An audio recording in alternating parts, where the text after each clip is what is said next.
In the United States, the death penalty is sometimes given to people who are guilty of committing very serious crimes. These crimes could include first-degree murder and treason or betraying one country. Capital punishment was brought to America by early settlers from Europe.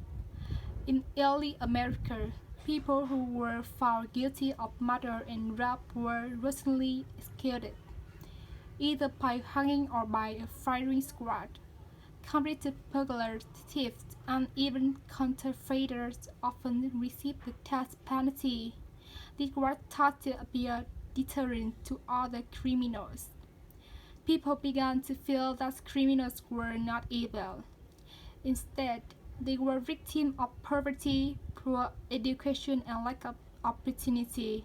Society should help criminals rather than kill them, they thought. Another reason for the change in thinking was economic. Prisons were very expensive.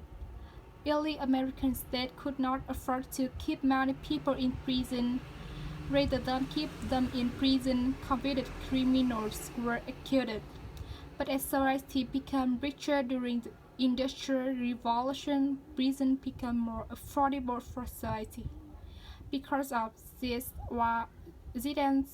and other reasons, keeping criminals in prison rather than executing them became a viable option.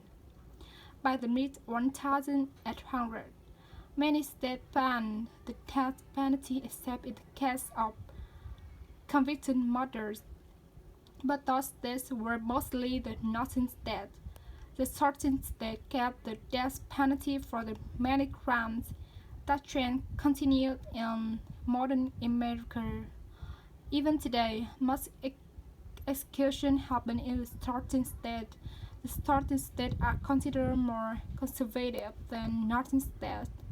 In the southern states today, death by injection is considered the most humane form of the death penalty.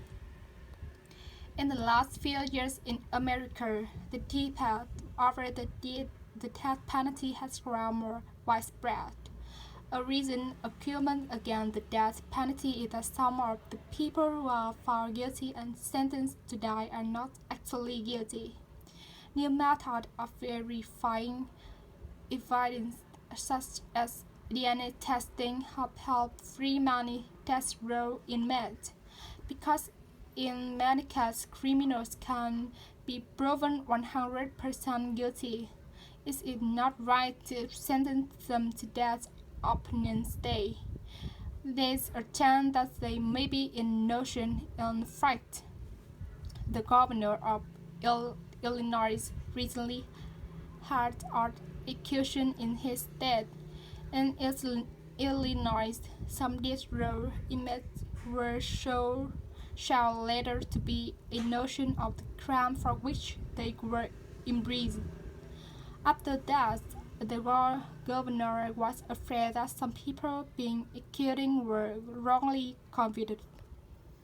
Another argument against the death penalty is the height of executing a prisoner. Someone sentenced to die has the right to appeal the sentence several times. The state has to defend its case each time before a higher court. One study found that it costs more than $1 million in legal costs for a prisoner to exert an appeal against the death penalty. Despite the often heated national debate, the majority of Americans are still in favor of the death penalty. According to a recent study, approximate 65% of Americans still believe that the death penalty is appropriate for crimes such as first-degree murder. In case of mass murder, the percentage in favor of capital punishment is even higher. More than 80% of Americans wanted the death penalty given to Timothy McVeigh, the man who killed hundreds in the Oklahoma City bombing.